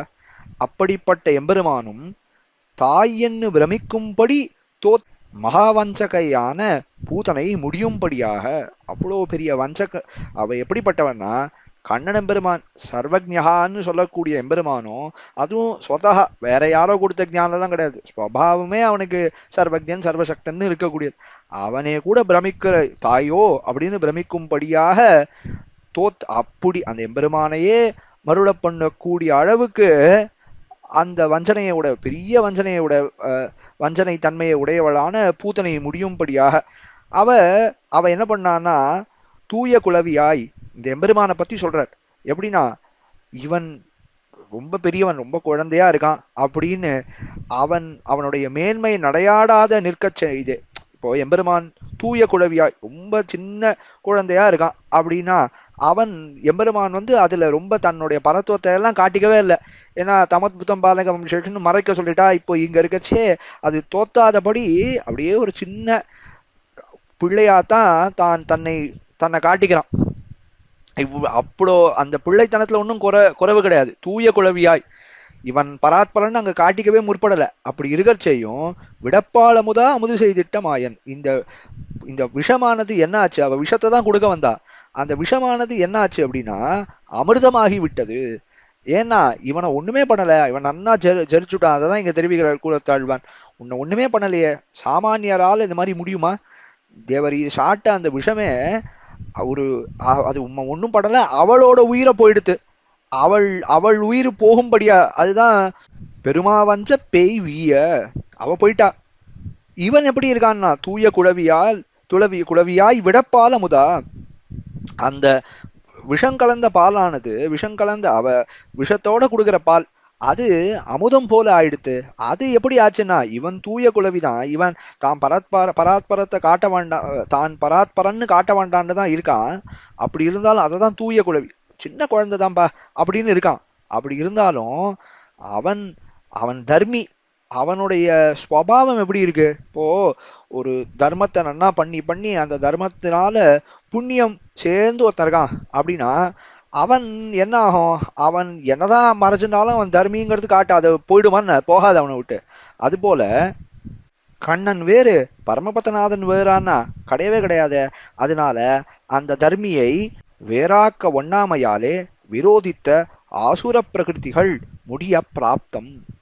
அதாவது எம்பெருமான் அவனை விரோதிக்கிறா, பரமபுருஷனான எம்பெருமானை விரோதிச்சா அவ சர்வாத்மனா நாசத்தை தான் அடையணும். அப்போ அவ அந்த எம்பெருமான் தானே அழிக்கணும்னு நினைச்சு அவன் தன்னுடைய ஸ்வபாவத்தை எல்லாம் குழந்தை போல இங்க காட்டினா கூட, தூய குலவியாயின்னு இருந்தா கூட ஸ்வபாவம் அப்படித்தானே இருக்கும். அதை மாத்த முடியுமா? தர்மியை விட்டு அந்த குணத்தை பிரிச்சிட முடியுமா? முடியாதோ இல்லையோ. அதே போல எம்பெருமான் பராத்பரன்கிறத பிரிக்க முடியுமா? பிரிக்க முடியாது. அதனால விரோதித்து அவனை விரோதித்தவா என்ன ஆகாரா? ஆசுர பிரகிருதிகள் முடிய பிராப்தம். அதனால தானாவே முடிஞ்சாவோ அப்படின்னு தூய குளவியாய் விடப்பால் அமுதா அமுது செய்திட்ட மாயன். அமுதம் போல அது மாறிடுத்து. அமுது செய்திட்ட மாயன் அவன் எப்படி தாயாய் வந்த பேய் உயிரும் அவ உயிரை சாட்டுட்டான் எம்பெருமான்.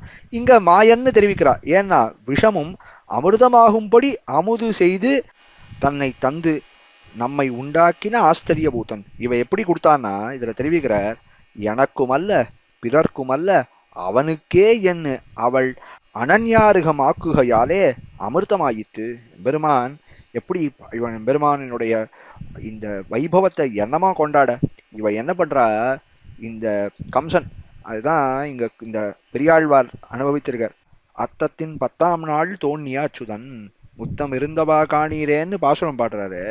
இப்போ இங்க வியாக்கியாதா கேக்குறா, அத்தத்தின் 10ஆம் நாள்னு ஏன் பாடணும்? 10ஆம் நாள்னு பாடணும், ரோஹிணியில அவதரித்தான்னு சொல்ல வேண்டிதானே. அஸ்தத்திலேருந்து 10ஆம் நாள்னு என்ன சொல்றது? ஆழ்வார் இந்த கண்ணன் பெருமான் அவதரித்த பிறகு இவன் எங்க இருக்கான் அப்படின்னு தேடின்னு இருக்கான். தேடின்னு இருக்கச்சே இந்த யாரு கம்சன் இந்த மாதிரி இப்போ ரோஹிணியில பிறந்திருக்கு குழந்தை, இப்போ தேவகி சிசுவா ஒரு குழந்தை பிறந்திருக்கு அப்படின்னா அவ அந்த துர்க அவ சொல்லிட்டு போயிட்டா, இல்ல நீ உன்னை கொல்ற சிசு வேற எங்கேயோ வளருது, இது கூட தெரியாம இருக்கியே மூடான்னு சொல்லிட்டு போயிடுது. அப்ப என்னாச்சு? இவன் பாக்குறான், ஐயோ எங்க வளர்றதுன்னு தெரியலையே அப்படின்னு. இந்த ஊர்ல எல்லாம் எங்கெங்கெல்லாம் ரோஹிணியில குழந்தை பிறந்திருக்கோ, எங்கெங்கெல்லாம் அந்த நாள்ல குழந்தை பிறந்திருக்கோ அது எல்லாத்தையும் முடிச்சுடணும் அப்படின்னு இவனுக்கு ஒரே எண்ணம். ஏன்னா யாரும் கொல்லக்கூடாது, தன்னோட உசுறு போயிடக்கூடாதுன்னுங்கிறதுக்காக அவன் என்னென்னமோ பிரயத்னப்படுறான். அப்போ இந்த குழந்தை பிறந்திருக்கு அப்படின்னா இது ரோஹிணியில பிறந்திருக்குன்னு சொன்னா ஒருவேளை இந்த குழந்தை தான் அதுவோன்னு அவன் கண்டுபிடிச்சு வந்துருவானே அப்படிங்கிறதுக்காக இப்போ இந்த அஸ்தத்திலேருந்து 10ஆம் நாள்னா முன்னாடி 10 பின்னாடி 10 காட்ட வேண்டாம். ஏன்னா யார் வேணா நினைச்சுக்கலாம் இல்லையோ, ஹஸ்தம் சித்திர சுவாதி விசாகம் அப்படி போறது இந்த மாதிரி நினைச்சுட்டு இந்த குழந்தைய விட்டாலும் விட்டுணும்னு ஆழ்வாருக்கு அபிப்பிராயம். அந்த கொன்னன் மேல அவ்வளவு பரிவு ஆழ்வாருக்கு. அதனால இந்த பாசுரத்தை இப்படி பாடினார்.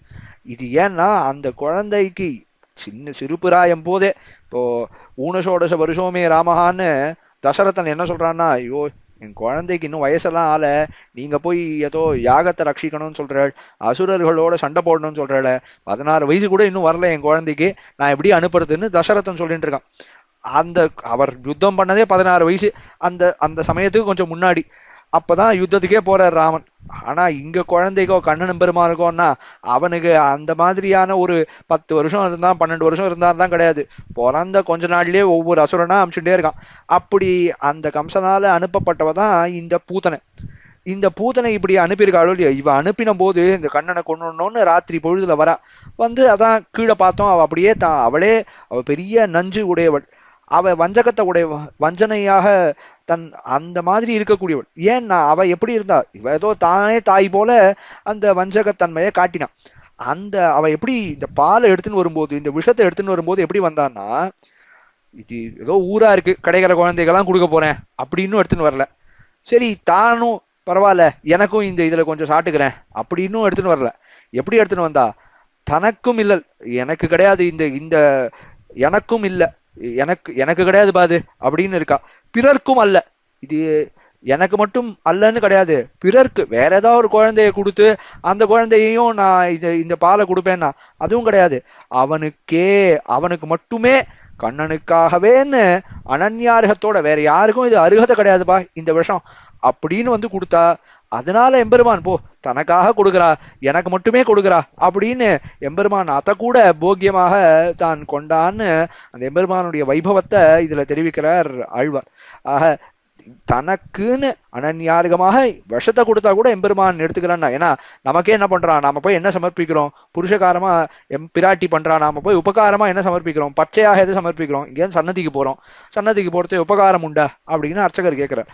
இங்கேருந்து ஏதாவது இப்பெல்லாம் முந்திரி பருப்பு வாங்கிட்டு போறா, பாதாம் பருப்பு வாங்கிட்டு போறா, எம்பெருமானுக்கு பழங்கள் வாங்கிட்டு போறா, பூ வாங்கிட்டு போறோமான்னா அதெல்லாம் சாதாரணமான விஷயம். எதை கொண்டு போய் சமர்ப்பிக்கிறோம், நம்ம கிட்ட என்ன இருக்கு சமர்ப்பிக்க, நம்ம பண்ண பாவங்கள் தான் இருக்கு.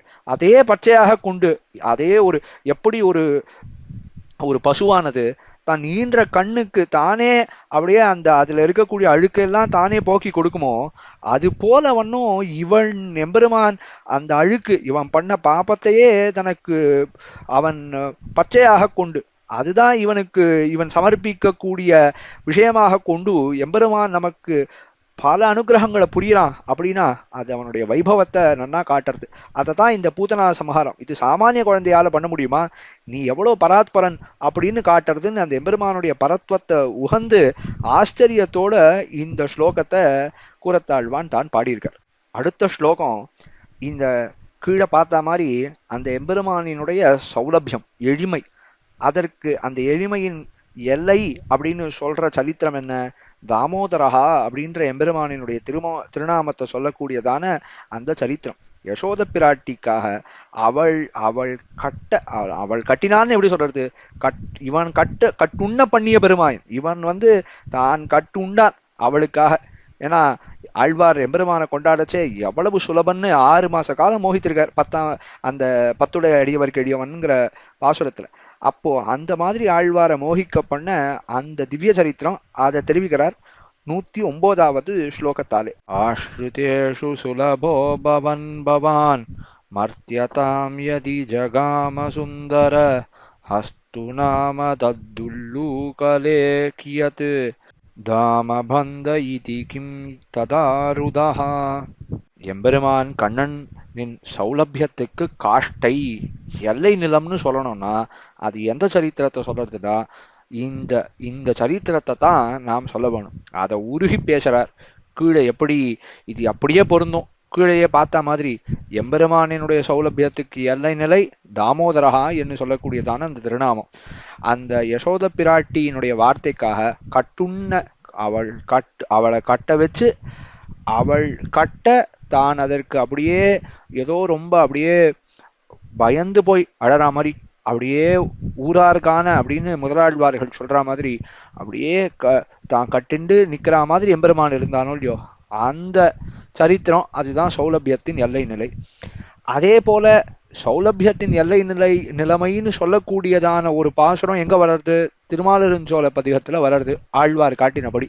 அதனால இது சரியா பொருந்தக்கூடியதாக இருக்கு. இதுல இங்க கேக்குறார், அதாவது என்ன, துயரில் மலியும் மனுஷர் பிறவியில் தோன்றி கண்காண எம்பெருமான் பண்ணக்கூடியதான இப்போ கீழே பரத்துவம் பார்த்தோம், எம்பெருமானுடைய சௌலபியம். இப்போ சௌலபியம் முதல்ல ஒரு சௌலபியமான ஒரு நிலையை காட்டி அது ஒரு புறம் கடக்கட்டும், அதை காட்டிலும் பெரிய சௌலபியத்தை அடுத்ததாக காட்டுறார். பவான் எம்பெருமானே நீ ஆஷ்ரிதர்களுக்கு ரொம்ப சுலபமா இருக்க. அதுல ஒரு விஷயம் முதல்ல எடுப்போம். அது என்னன்னா மர்த்தியதாம் யதி ஜகாம. எம்பெருமான் என்ன பண்றான், மனுஷர் பிறவியில் தோன்றி துயரில் மலியும் மனுஷர் பிறவியில் தோன்றி கண்காண இந்த மனிதர் பிறவி இருக்கே இந்த யோனிகள், இப்ப எம்பெருமான் பராத்பரன் பரமபுருஷன், அவன் அவதரிக்கணும் அப்படின்னா ஒரு தேவ யோனி ஒரு தேவனா பிறக்கிறான்னா அது அவனை காட்டிலும் தாழ்ந்ததுன்னா கூட ஓரளவுக்கு இது ரொம்ப ரொம்ப தாழ்ந்தது இல்லை அப்படின்னு சொல்லிக்கிற மாதிரி இருக்கும். இந்த மனுஷர் பிறவி எப்படி துக்கமயமான பிறவி, துயரில் மலியும். நம்ம ஆச்சாரியாலாம் காட்டி கொடுக்குறா இவன் எப்படி இருக்கு, இவன் பாடுற சுகம் எப்படி இருக்கு அப்படின்னா, அண்ணா ஒரு காடு, அந்த காட்டுல ஒரு பள்ளத்தாக்கு, அந்த பள்ளத்தாக்குல போய் இவன் கீழே விழ போறான். ஒரு சிங்கம் துரத்திட்டு போனா அப்படியே போய் அந்த சிங்கம் துரத்துறது புலி துரத்துறதுன்னு பார்த்து ஒரு மரத்துல தான் அப்படியே அந்த மரத்துல தொங்கிட்டு இருக்கான்.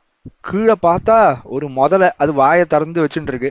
அந்த முதலை அந்த கிளைய விட்டான்னா முதல்ல பாத்துரும், முதல்ல சாட்டுரும். சரி கீழே முதலையா இருக்கு, கொஞ்சம் அந்த மரத்துலேருந்து அந்த நிழலுக்கு போயிடலாம், அந்த மரத்துலேருந்து நிலத்துக்கு போயிடலான்னா அங்க புலி காத்துட்டு இருக்கு. இது சரி, இது புலியோ ராத்திரி போக போறது, முதலையோ திரும்பி போயிட போறது, காத்துட்டு இருப்போம் அப்படின்னா ஒரு எலி இவன் தொங்கின்னு இருக்கிற கிளைய கடிச்சுட்டு இருக்கு. கடிச்சா என்ன ஆகும்? கரணம் தப்பினா மரணம்னு இருக்கக்கூடியதான அந்த நிலை. அப்படி இருக்கிற இடத்துல ஏதோ இவன் தொங்குற ஆட்டத்தினால ஒரு தேன் இவனுடைய வாயில போட்டு, அங்க இருந்த ஒரு தேன் கூடு அது கொஞ்சம் சஞ்சலப்பட்டு இவன் வாயில தேன் விழுந்தது. அந்த கஷ்டத்துல இவன் என்ன நினைக்கிறான், ஐயோ தேன் எவ்வளவு நல்லா இருக்கு, எவ்வளவு மதுரமா இருக்குன்னு சந்தோஷப்படுறான். அந்த மாதிரி தான் இவன் படுற சந்தோஷம். ஏன்னா சுத்தி முத்தி பார்த்தா எல்லாமே துயர விளைவிக்க கூடியதா இருக்கு. அதனால துயரில் மலியும் மனுஷர் பிறவியில் அவ்வளவு அஸ்திரமாக இருக்கு, அவ்வளவு அல்பமா இருக்கு. அதனால இதை எப்படி சொல்லணும்னா துயரில் மலியும் மனுஷர் பிறவி அப்படின்னு சொன்னோம். அதுல போய் எம்பெருமான் பிறந்து அது எதற்காக பண்ணியிருக்கான்னா, கண்காண அந்த காலத்துல இருந்தவா எல்லாரும் சேவிக்கிறதுக்காக நடையா நடந்தான் எம்பெருமான். அங்கேந்து அவதாரத்துல எல்லாம் எம்பெருமான் செய்த லீலைகள் அவன் அடியார்களை ரட்சிக்க வேண்டுங்கிறதுக்காக, அடியார்களை தான் காண வேணும், அவர்களை கட்டாட்சிக்க வேண்டும் என்பதற்காக எவ்வளவு நடந்திருக்கான் எம்பெருமான். அதை தெரிவிக்கிறார். மனுஷர் பிறவியில் தோன்றி கண்காண சரி இப்படி மனித ஜாதியில் பிறந்திய, அத கூட அதுவே ரொம்ப பெரிய எளிமை. அப்படி பிறந்தது அதுவே பெரிய சௌலபியம். சரி அத கார்கட கொள்வோம், அதை காட்டிலும் அதையும் சாப்பிடுற மாதிரி ஒரு செயலை செஞ்சிருக்கியே, அது என்ன அப்படின்னா அதை எப்படி அதை சொல்றது, அதை எங்க சேர்க்கறது எப்படின்னா, தாத்தா உள்ளூக்கலே உரலிலே நீ அந்த யசோத பிராட்டி தான் கட்ட முற்படுறாங்கிறதுக்காக, இப்போ எம்பெருமானை யாராலையாவது கட்டிட முடியுமா? தென்னானாய் வடவானாயின்னு சொல்லக்கூடியதான சுவாதந்திரியம் மிக்க உள்ளவன் எம்பெருமான். இதை செய்யணும் எம்பெருமானை யாராவது நிர்பந்திக்க முடியுமா? அவனுக்கு மேல ஒத்தார் மிக்காரை இளையாய மாமாயான்னு அவனை காட்டிலும் மேம்பட்டவனோ அவனுக்கு சமானமானவனோ யாரும் கிடையாது. இந்த நம்பிள்ள ஈட்டில் ஒரு இடத்துல தெரிவிக்கிறார், இந்த ஆத்ம வஸ்துக்கள் இப்ப எல்லாம் நம்ம வாசிச்சுட்டு இருக்கோம், என்ன சொல்றோம், அச்சித்து சித்து ஈஸ்வரன் இதெல்லாம் நித்திய வஸ்துக்கள் அப்படின்னு சொல்றோம். இந்த ஆத்மா ஏன் நித்திய வஸ்துவா இருக்கு அப்படின்னா அது எம்பெருமான் சங்கல்பம்னு சொல்லிட்டேன். அதாவது என்ன விஷயம், எம்பெருமானுடைய சர்வசக்தன் அப்படின்னு காட்டுறதுக்கான விஷயம் அது. அப்படிப்பட்ட எம்பெருமான யாராவது அடக்க முடியுமா? அவனை ஜெயிக்க முடியுமா? எப்படி ஜெயிக்கிறா? அதுதான் ஆண்டாள் மாயன் அப்படின்னு இருக்கக்கூடிய இடம். அந்த இடத்துல சொல்றா எப்படின்னா, அவன் எம்பெருமான் என்ன ஆறான்னா, நம்மிடத்தே தோத்து அடியார்களிடத்தே தோத்து அவர்களை ஜெயிக்கிறான் அப்படின்றான். அந்த மாதிரி காட்டக்கூடிய கட்டமன்னோ இது. யசோத பிராட்டி இவன் வெண்ணைய களவாண்டுட்டான், வெண்ணைய திருடிட்டான்னு பாரு, நான் என்ன பண்றேன் பாரு அப்படின்னு அவனை, வா இங்க வா உன்னை உரல்ல கட்டி போடுறேன் அப்படின்னு இங்க இப்படி பார்த்து அப்படின்னா, ஐயோ கட்டுறியா, என்னை கட்டாதேயன், என்னை கட்டாதேயன் அப்படின்னு அழுது, ஐயோ கட்டாதேயம்மா, என்னை கட்டாதேயம்மான்னு அழுது இருந்தான்னு அந்த குழந்தையாக தான் எம்பெருமான் இருந்தான். அப்புறம் அவ கட்டினான்னா அவ கட்ட முடியுமா?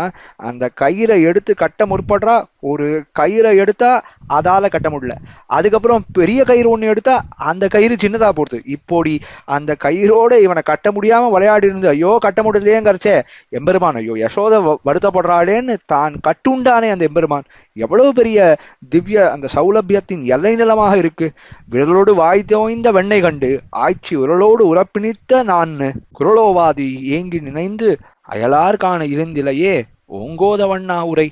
எம்பெருமானே நீ எப்படி இருந்த, ஆட்சி கட்ட போறா அப்படின்னு குரலோவாது ஏங்கி நினைந்து, ஐயோ அப்படின்னு அழுதுண்டே அப்படியே விஸ்மரித்துண்டு, கட்டாதையேன்னு அழுது கொண்டு உன்னுடைய பரத்துவத்தை எல்லாம் மறைத்து கொண்டு இவகிட்ட அப்படியே குழஞ்சு பேசிந்தியே, அப்படி குரலோவாது ஏங்கி நினைந்து அயலாருக்கான இருந்திலையே கண்ணா ஓங்கோத வண்ணா உரை. இந்த திவ்ய சரித்திரத்துக்கு அர்த்தத்தை யாரால சொல்ல முடியும்?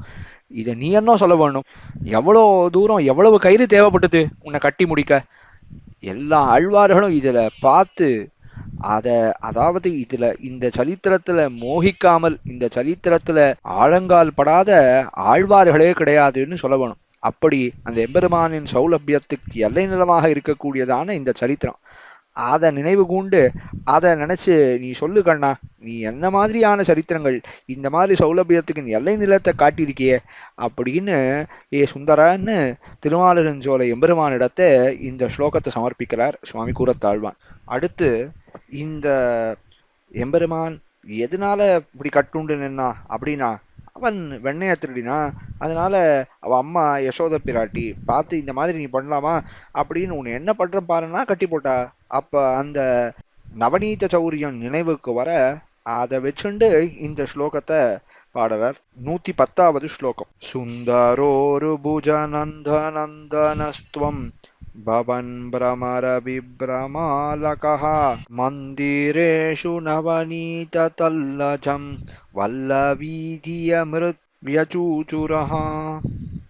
அதாவது இந்த ஸ்லோகம் இந்த கண்ணன் பெருமான் விற்த்தாந்தத்தை சொல்லி கொண்டு வருகிற ஸ்லோகத்துல இந்த ஸ்லோகத்தால தெரிவிக்கிறார், ஐயோ நீ நந்தநந்தனஸ்துவம், எம்பெருமானுக்கு எது ரொம்ப பிடிக்கும், எம்பெருமானுக்கும் சரி நப்பின்ன பிராட்டிக்கும் சரி பிடிச்ச ஒரு சம்போதனம்னா என்ன அப்படின்னு பார்த்தா, எம்பெருமான நந்தகோபன் குமரன் அப்படின்னு கூப்பிடத்தான் எம்பெருமானுக்கு ரொம்ப பிடிக்கும்.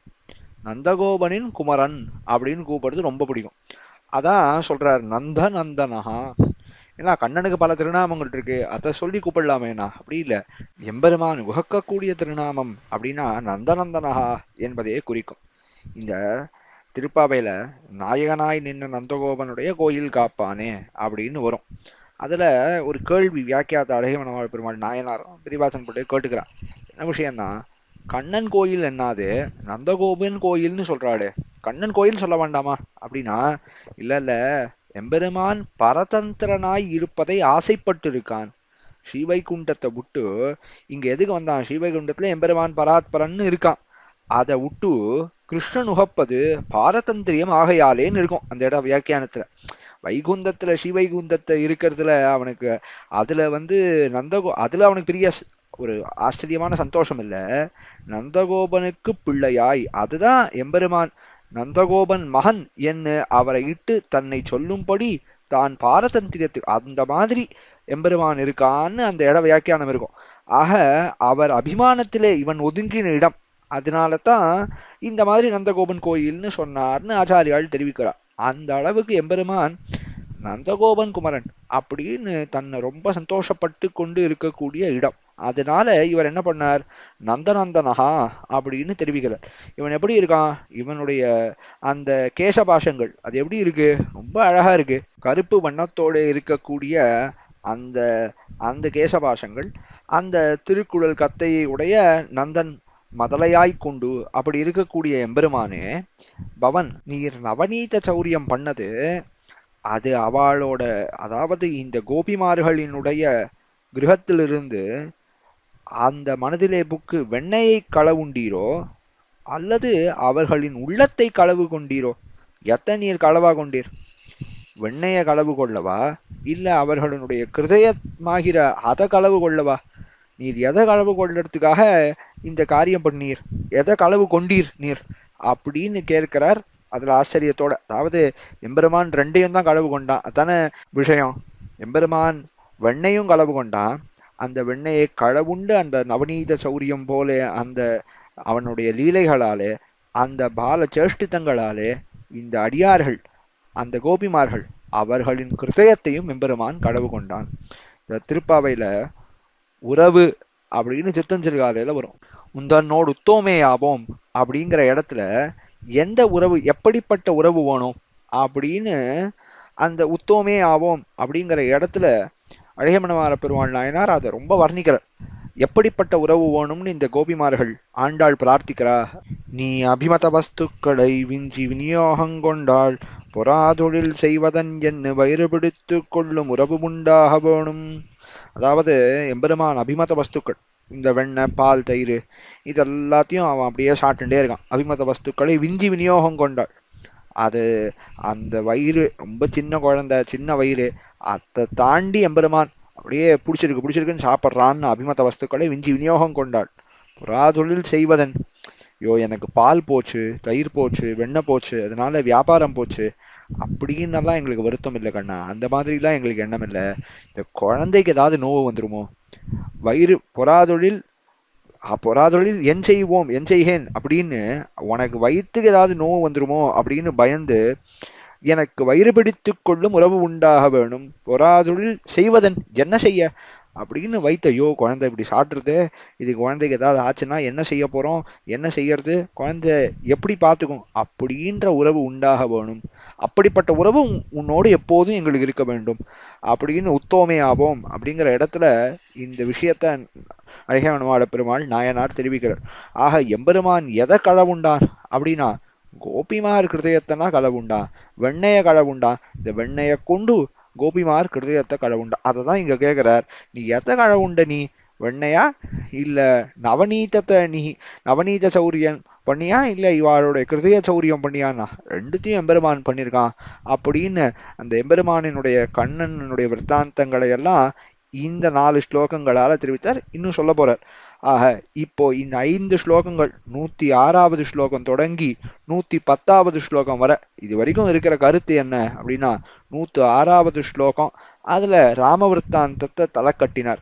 அதுல எம்பெருமான் என்ன பண்ணான்னா, அவனுடைய வீர பராக்கிரமத்தை பார்க்கும்போது இந்த ராவணவத்தம் தான் மிருகவேட்டை போல, அது ஒன்றும் பெரிய மகா யுத்தம்னு எல்லாம் சொல்ல முடியாது, அதெல்லாம் மிருகவேட்டை போல அப்படின்னு அந்த எம்பெருமான் நீ வேட்டையாடினியே அந்த களைப்பு தீரவோ, இங்கே வேட்டையாடிய களைப்பு தீரவோ இங்க இந்த சோலையிலே வந்து வாசம் செய்து கொண்டிருக்கு அப்படின்னு எம்பெருமான் சுந்தரபாகு எம்பெருமான் திருமாலிருஞ்சோலை எம்பெருமானிடத்தை தான் கேட்கல.